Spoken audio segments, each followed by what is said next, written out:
Frères et sœurs, auditrices, auditeurs de la radio Massabielle, bien-aimés dans le Seigneur, nous voici en ce temps de carême pour continuer notre cheminement. Et ce temps qui a commencé le mercredi décembre, et la prière d'ouverture de la messe mercredi décembre nous a fait partager ces quelques mots sur lesquels nous allons accentuer notre entretien de ce jour.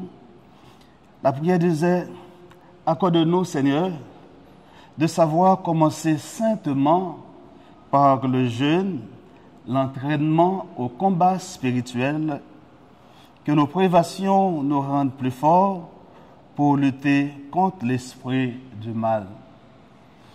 Voilà, le temps de carême, comme nous dit la prière, c'est le temps que nous devons lutter. Nous devons vivre ce combat spirituel. Alors, en quelque sorte, en quelques mots, qu'est-ce que cela veut bien nous dire, le combat spirituel?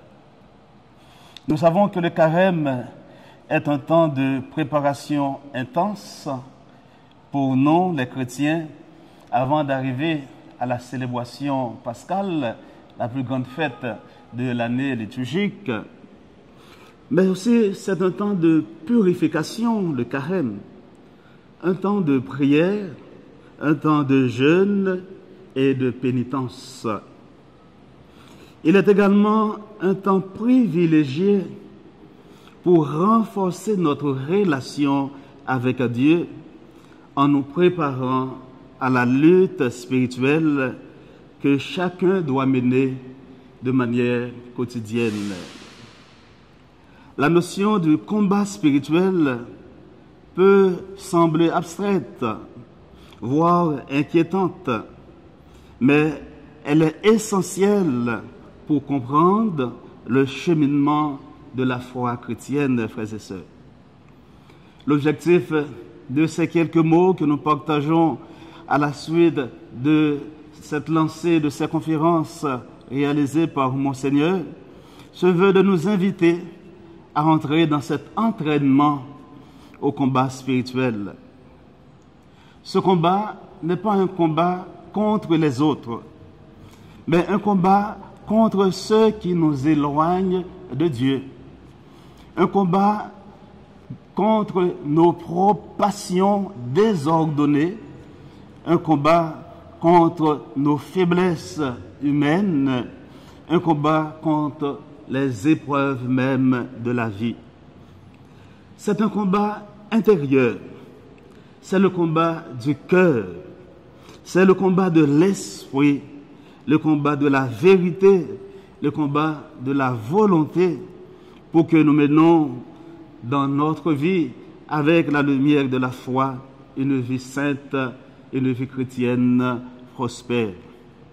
Alors, quelle est la nature de ce combat spirituel, frères et sœurs? Le combat spirituel fait partie intégrante de la vie chrétienne. On dit bien la vie chrétienne. Nous savons que les latins nous disent la vie, c'est de l'air en mouvement. Donc c'est la vie en mouvement, la vie chrétienne, tous ces mouvements qui accueillent ce combat spirituel.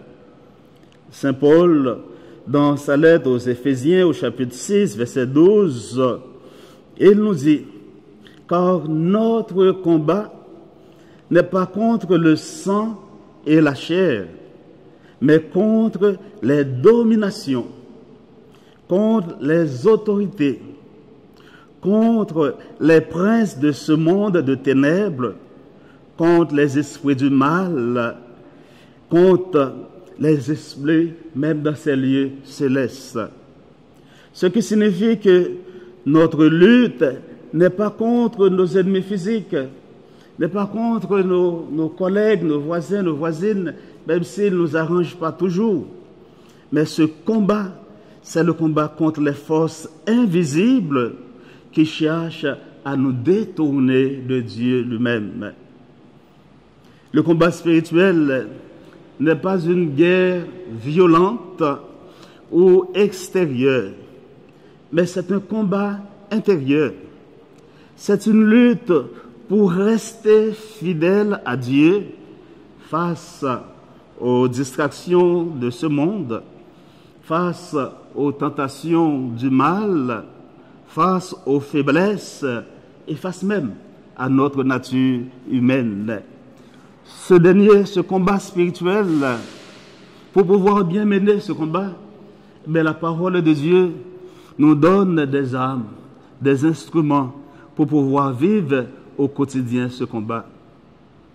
Saint Paul, toujours dans sa lettre aux Éphésiens, nous parle de l'armature de Dieu, cette armature que nous devons avoir pour nous revêtir, pour mener ce combat spirituel avec succès.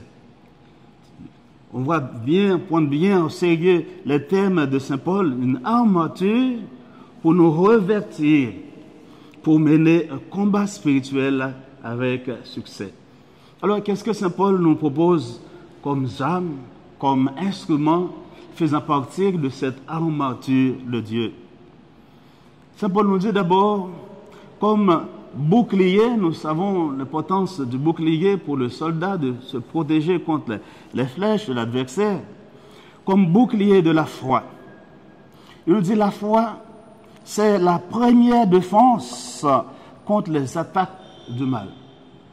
La foi que Dieu nous donne, cette foi que nous accueillons dès le jour de notre baptême, cette foi qui se nourrit à chaque fois que nous nous rencontrons pour prier, pour célébrer, pour nous rappeler encore des œuvres, des événements de Dieu, c'est cette foi qui nous donne d'abord les forces de défense contre les attaques du diable.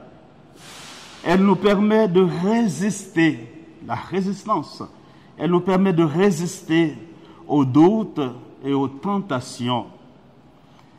La foi, une foi solide, confiance en Dieu, nous protège contre les flèches enflammées des adversaires, de l'adversaire ou du mal, ou de l'autre tout simplement, qui utilise toutes sortes de formes et de présences.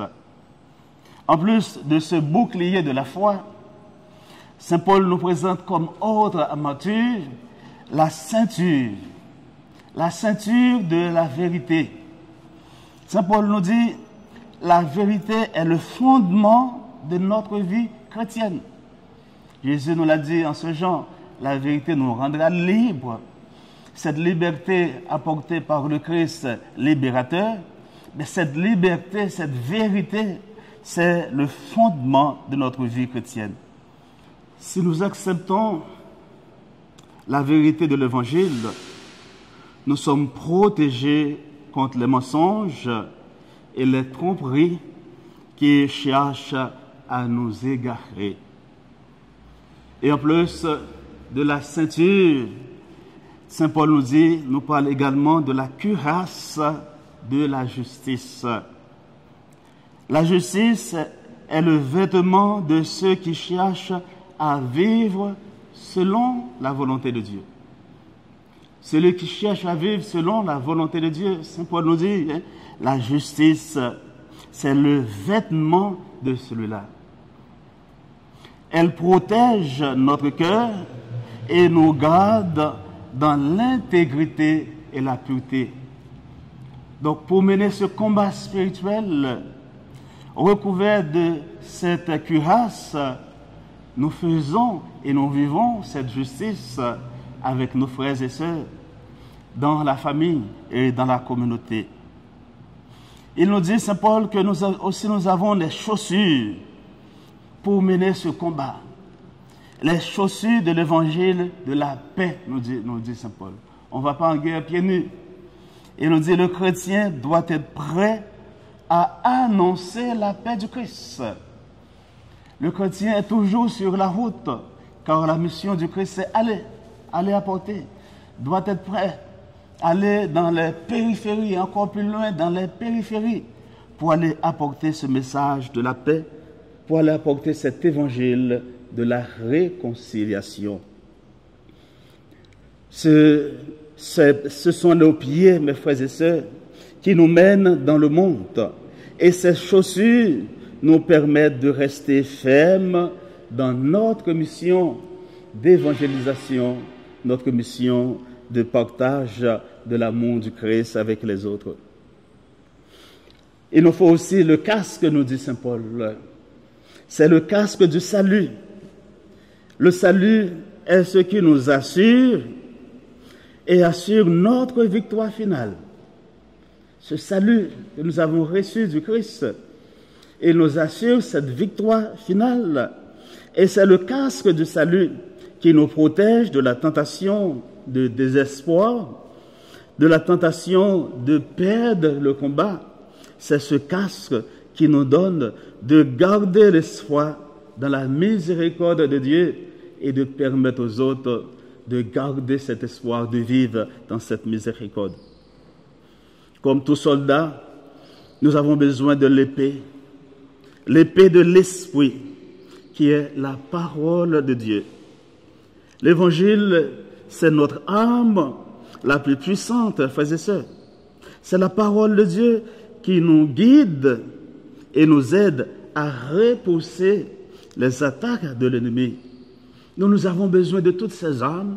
Nous avons à mettre en application, à nous armer, nous revêtir de tous ces instruments pour que nous arrivions à mener ce combat spirituel et que nous soyons victorieux.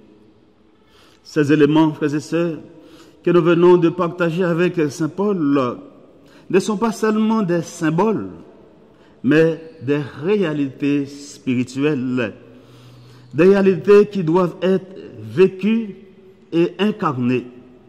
En portant cette armature, nous nous préparons à résister aux adversités et à mener notre combat spirituel avec force et avec foi et avec détermination. Les armes du combat spirituel, dès le mercredi de Cendre, la parole, l'évangile nous l'a donnée.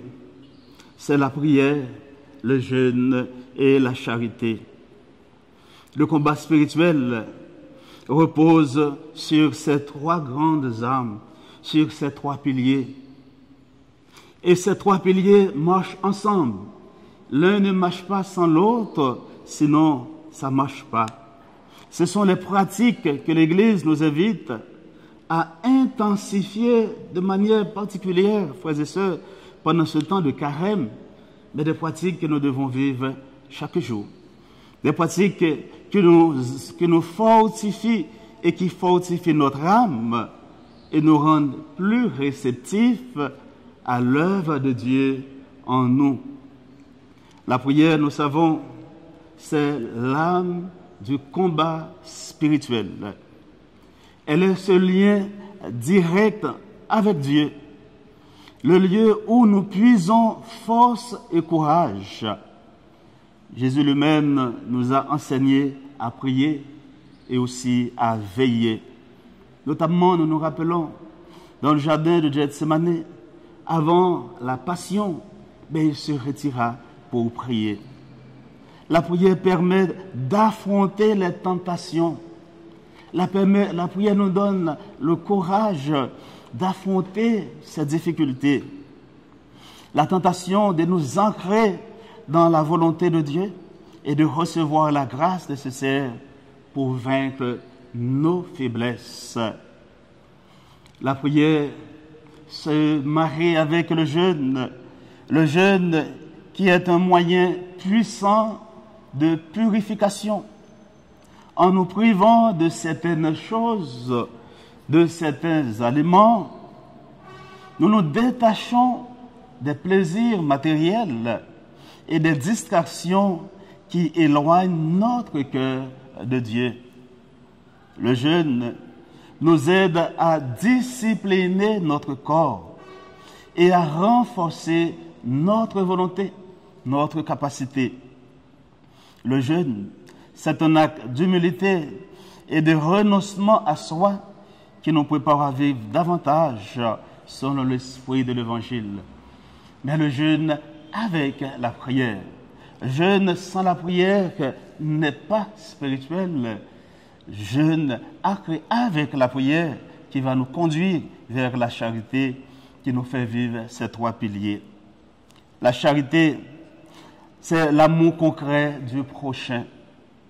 Et cet amour du prochain est notre âme essentielle du combat spirituel. Aimer son prochain, c'est aimer Dieu en lui. Dieu qui s'identifie à ce petit, à ce pauvre, à ce SDF. Aimer son prochain, c'est permettre à Dieu lui-même de manifester davantage cette présence. C'est lui rendre le service le plus précieux que nous puissions offrir, car la charité purifie notre cœur, purifie le combat contre l'égoïsme et fait grandir la paix en nous et en chacun de nous. La charité nous transforme, frères et sœurs, et nous rend semblables à celui qui est l'incarnation de l'amour, Jésus lui-même, lui qui est le modèle d'amour, qui nous demande d'aimer comme lui-même, il nous aime. Et après la charité, ces trois piliers, nous entrons dans cette importance de la vigilance et de l'humilité. Le combat spirituel exige une grande vigilance. Une grande vigilance, nous dit Saint Pierre dans sa première lettre, chapitre 5, verset 8. Saint Pierre lui-même qui nous dit « Soyez sobres et vigilants, car votre adversaire, le diable, rôde comme un lion rugissant, cherchant à dévorer quelqu'un. » Donc la vigilance, frères et sœurs, est la capacité à rester attentif aux tentations, aux faiblesses qui peuvent surgir à tout moment. Cela implique de prendre conscience de nos fragilités et de ne pas sous-estimer l'ennemi. D'être toujours là comme soldats, en train de veiller, car nous ne savons pas ni quand ni à quel moment. L'humilité est aussi indispensable dans ce grand combat spirituel. Nous devons reconnaître, frères et sœurs, que sans la grâce de Dieu, nous ne pouvons rien faire. Ce n'est pas par nos propres forces que nous remporterons la victoire, mais par la puissance de Dieu. Jésus nous invite à porter notre croix chaque jour avec humilité et persévérance. Et cela, nous devons le vivre ensemble. Nous devons vivre cela en communauté. Nous devons trouver notre place dans la communauté et permettre à cette communauté de nous accompagner dans ce combat spirituel. Car le combat spirituel n'est pas une bataille que l'on mène seul. L'Église, la communauté chrétienne, joue un rôle essentiel dans notre entraînement. L'unité des croyants est une source de force et de soutien. C'est dans la communion des saints, comme nous le professons, c'est dans la communion des saints que nous pouvons puiser courage et consolation pour continuer à mener ce combat. Les sacrements, les sources de grâce que Dieu nous donne dans la vie de l'Église, et en particulier le sacrement de l'Eucharistie, le sacrement de la réconciliation, le pardon, sont des armes puissantes dans ce combat spirituel. L'Eucharistie nous nourrit spirituellement et nous donne la force de lutter, tandis que la confession nous purifie et nous réconcilie avec Dieu, nous permettant de repartir sur les bonnes bases en nous envoyant vers les autres pour réparer et pour marcher ensemble. Car Dieu veut nous sauver tous ensemble. Il ne va pas nous sauver une seule au détriment de l'autre, mais tous ensemble, il nous donne tous son salut. La victoire du Christ, qui est notre victoire, frères et sœurs, est assez importante. Elle est importante pour chacun et pour chacune d'entre nous. Il est important de se rappeler que cette victoire finale dans le combat spirituel est déjà acquise par le Christ lui-même. Par sa passion sa mort et sa résurrection ont déjà été triomphés du mal et de la mort. Nous faisons que participer à cette grande victoire du Christ. Dans ce combat spirituel, frères et sœurs, notre objectif n'est pas d'obtenir la victoire par nos propres efforts, mais de rester fidèle à celui qui a déjà donné cette victoire. Nous sommes appelés à combattre dans la force de la résurrection, en sachant que notre destin ultime est la gloire éternelle en Dieu. Le carême est le moment pour rappeler cette vérité, pour réaffirmer notre confiance en la victoire du Christ et pour nous entraîner dans la joie et dans cette espérance. Pour conclure, frères et sœurs, je vous rappelle que le combat spirituel est une réalité à la fois exigeante et pleine d'espérance. Dans cette année d'espérance, nous qui sommes des pèlerins d'espérance, nous sommes appelés à partager cette espérance dans ce combat. Le carême est l'occasion de nous entraîner à mener ce combat avec les armes que Dieu nous a données, avec la prière, le jeûne et la charité. C'est un combat qui nous purifie, fortifie et nous unit à Dieu. À travers cet entraînement du carême, que nous puissions dans la foi et dans l'amour, et nous nous préparons à célébrer la grande victoire du Christ sur le mal et sur la mort. Et que ce temps de carême soit pour chacun d'entre nous un temps de renouvellement spirituel, un temps d'effort et de conversion pour mieux suivre le Christ et surtout pour participer avec lui à la victoire éternelle, à la grande joie, la grande fête éternelle. Qu'il soit ainsi pauvre pour chacun de nous et que nous arrivions tous ensemble à partager cette gloire de Dieu. Ensemble, prions le Seigneur qui nous a permis de vivre ce petit moment et qui nous accompagne dans cet entraînement.